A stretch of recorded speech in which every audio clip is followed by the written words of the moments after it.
There is something in your refrigerator right now that once made kings go to war. That funded cathedrals. That kept entire civilizations alive through winters that killed everything else. That was smuggled across borders, taxed by emperors, buried in bogs as offerings to gods, and hoarded by medieval merchants the way people hoard gold today. It determined who survived the winter, who controlled the trade routes, who had the power to challenge the church. And almost nobody knows any of this. Here is the question nobody ever thinks to ask. How does something this ordinary become this important? And why did the most powerful institution in the medieval world, an institution that ruled half a continent, eventually have to negotiate with it? Stay with me. Because the answer changes how you see everything. Right now, butter costs $4. You don't think about it. You don't protect it. You don't ration it, or trade it, or hide it from your neighbors. But there was a time, not that long ago on the scale of human history, when the amount of butter your family controlled determined whether you lived or died. Before electricity. Before central heating. Before trucks and supply chains and supermarkets.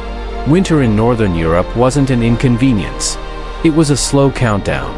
And here is the biological reality that most history books skip past. Your body generates heat from calories. Not protein. Not vitamins. Calories. And there is no food, not a single food in nature, that is more calorie dense than pure animal fat. 1 gram of fat delivers 9 calories. 1 gram of protein delivers 4. 1 gram of carbohydrate delivers 4. Fat doesn't just beat the competition. It doubles it. Butter is 80% fat. Which means every single tablespoon of butter is a dense, portable, shelf-stable packet of survival energy that your body can convert directly into warmth. In a world where you worked 14 hours in freezing temperatures just to make it to morning, butter wasn't a luxury. It was the difference between making it to spring and not. Now here is where it gets genuinely strange. The further north you travel in Europe, the colder it gets. And the colder it gets, the more impossible it becomes to grow the crops that powered Mediterranean civilization. Wheat struggles in Norwegian winters. Olive trees don't survive Swedish frosts. Grapes freeze in Finland before they ripen. The entire agricultural foundation that Rome and Greece were built on, it simply doesn't work north of a certain latitude. But cattle can graze almost anywhere. And the cold, wet climate of Northern Europe, too harsh for grains, too dark for olives, turned out to be almost perfectly suited for one thing: dairy farming. This was nobody's plan. No king decided it. No civilization engineered it. It was pure geographical accident. The north was too cold for the foods that built the south. But it was ideal for cows. And cows produced milk.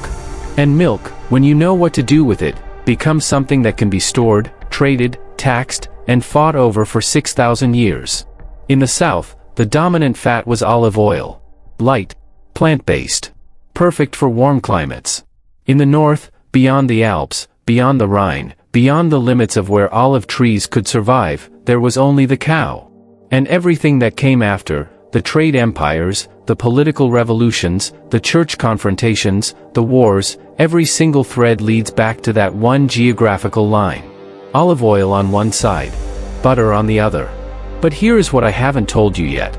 Butter wasn't always available to the people who needed it most.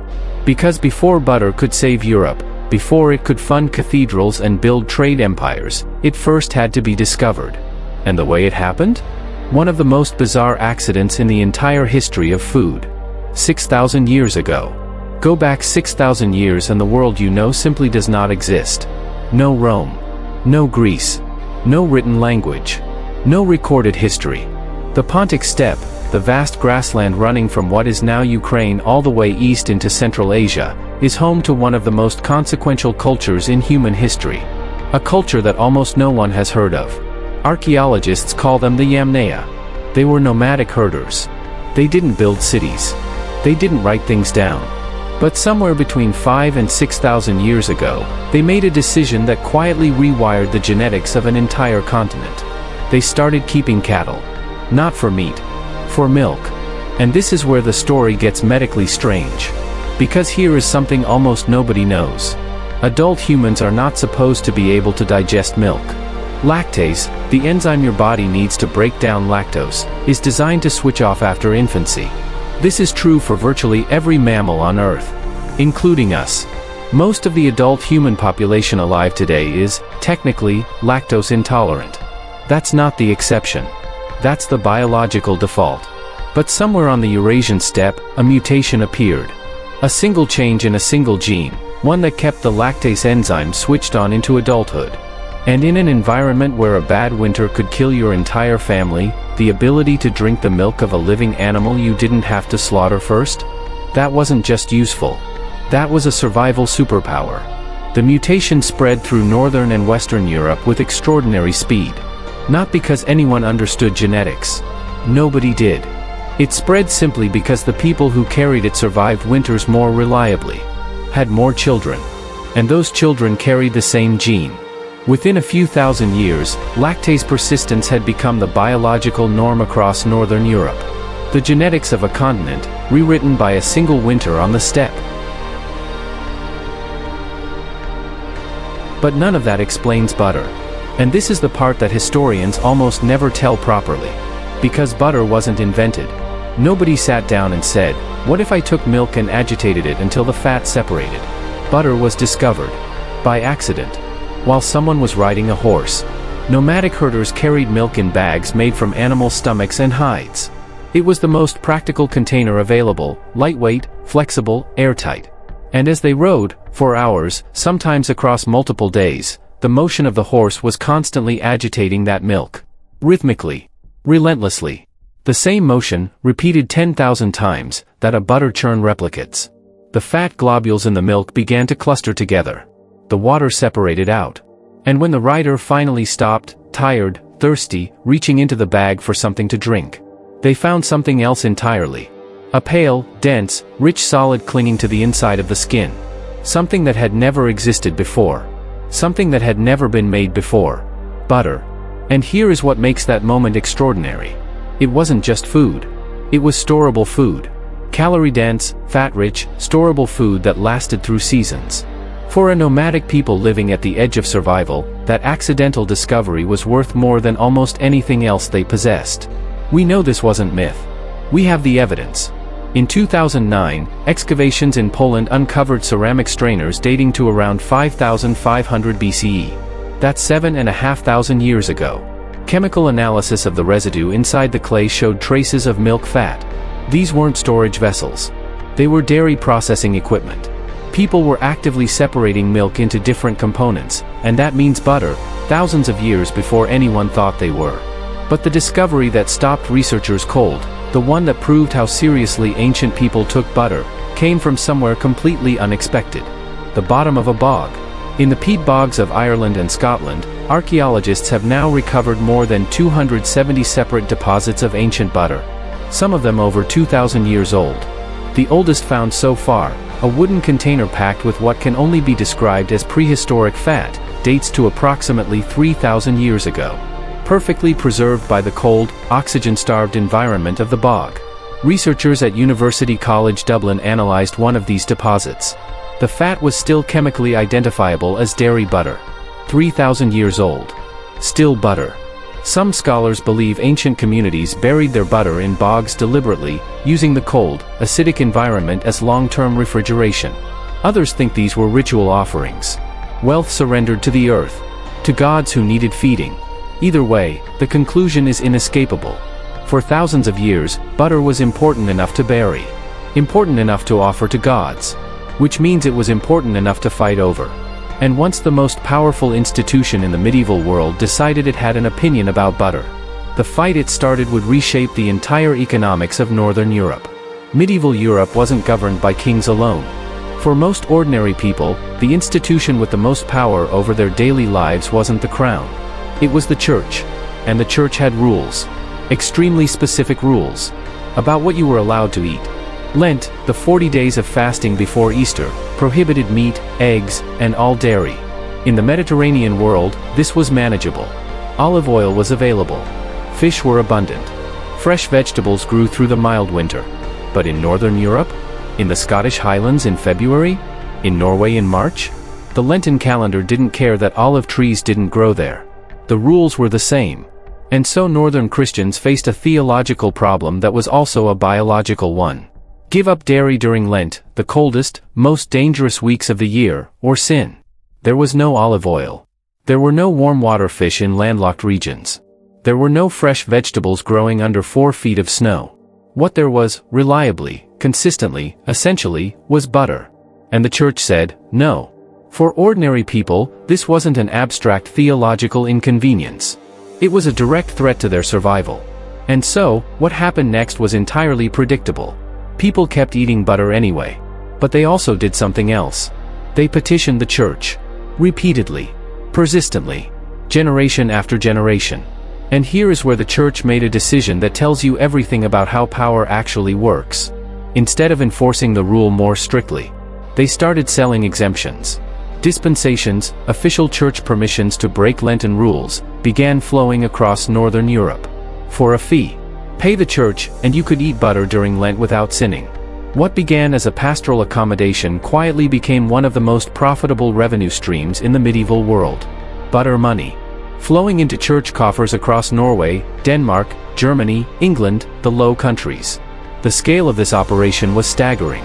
And in France, it became so formalized, so institutionalized, that an entire tower of the Rouen Cathedral was partially funded by butter dispensation payments. Not stone quarries. Not royal patronage. Butter. That tower stands today. And it still carries the name that locals gave it 800 years ago. La Tour de Beurre.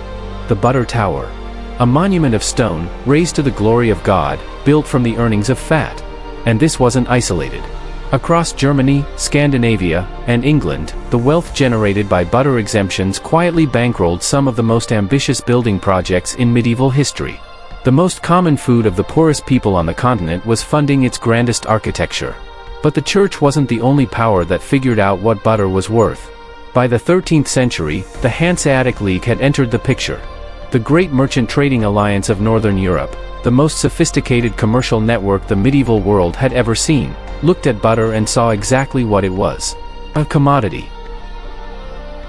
An exportable, taxable, scalable commodity with unlimited demand. Norwegian butter. Danish butter. Finnish butter. Packed into sealed barrels. Loaded onto ships. Traded across the Baltic and North Sea to markets that couldn't produce it themselves. And here is where butter changed something deeper than trade. It changed social structure. In much of medieval Europe, power was organized around land. You owned the land. You controlled the labor that worked it. That was the feudal system. But butter farming worked differently. A small family farm, a single family with access to decent pasture, could produce enough butter to trade. Without a lord's land. Without a lord's permission. Without owing their surplus to someone above them. In parts of Scandinavia, this produced something genuinely unusual for medieval Europe. A peasant class with real economic independence. Farmers who generated tradable wealth without depending on a feudal master. Butter didn't just feed the north. It quietly restructured who held power there. Norwegian law codes from the 13th century, including the Landslova of 1274, explicitly regulate butter as a form of tax payment. Not gold. Not silver. Not grain. Butter. Landlords collected it. Kings demanded it. Tithes were measured in barrels of it. There are roads in medieval Germany described in historical records as Butterstrassen, butter roads. Trade routes built specifically to move dairy from farming regions to cities. Not roads for armies. Not roads for kings. Roads for fat. But here is what almost every account of medieval butter leaves out. The real reason butter was this powerful wasn't economic. It wasn't even political. It was biological. And the science behind it, the actual mechanism, is stranger and more elegant than anything the merchants or the church ever understood. Here is a number that changes how you see this entire story. Vitamin D. The vitamin your body synthesizes when sunlight hits your skin. The vitamin that regulates your immune system, your bone density, your mood, your ability to fight infection. In Northern Europe, in winter, the sun is so weak, and the days so short, that the human body simply cannot produce it. In Norway in December, the UV index is essentially zero. In Scotland, you can go from October to March without your skin receiving enough sunlight to synthesize a meaningful amount of vitamin D. In Finland, it can be worse. Without dietary vitamin D, you develop immune deficiencies, bone deterioration, A cascading series of health failures that make you catastrophically vulnerable to the infections and diseases that were already everywhere in the pre-modern world. Now, butter, specifically butter made from the milk of cattle that spent summer grazing on sunlit pasture, contains meaningful amounts of vitamin D. It also contains vitamins A, E, and K, all fat-soluble vitamins that your body can only absorb in the presence of dietary fat. Think about what that means. A barrel of butter churned in June, when the cattle were eating summer grass under a bright sky, could be salted, sealed, and consumed in February. Summer sunlight, captured in the fat of cattle, eaten in the darkest month of the year. Nobody in the 14th century understood vitamins. Nobody understood micronutrients or fat-soluble biochemistry. But they understood outcomes. Communities that ate well through winter were healthier. Their children grew stronger. Their elderly survived things that killed their neighbors. They didn't know why. They just knew it worked. And so they kept making it. Kept trading it. Kept taxing it. Kept building roads specifically to move it from farms to cities. Kept paying church fees to protect their right to eat it. The entire economic and political machinery surrounding butter was, without anyone ever realizing it, a civilization organizing itself around a vitamin delivery mechanism. Butter was a survival technology, hidden inside an ordinary food. And northern civilization, Scandinavia, the British Isles, the Germanic states, the Low Countries, had built itself on top of it, without ever knowing that was what it was doing. But then came the 19th century. And everything that butter had taken 6,000 years to build was about to be threatened by a French chemist, a failing emperor, and a substance that looked identical to the real thing but was made from beef fat. The 19th century didn't just change how Europe manufactured things. It changed how Europe ate. And for butter, which had been one of the most essential foods on Earth for 6,000 years, the 19th century was the beginning of an existential threat. The first wave was actually good for butter. Industrial cities meant concentrated demand. And in the 1870s, the Swedish engineer Carl Gustav Patrik de Laval invented the mechanical cream separator, a device that could process dairy at a scale handmade butter never could. By the 1880s, industrial creameries in Denmark, the Netherlands, and Ireland were producing butter on a scale that would have seemed impossible to a medieval farmer. Refrigerated railway cars moved it across continents. Steamships carried Danish butter to British breakfast tables within days of it being churned. The global butter trade was, briefly, an empire of its own.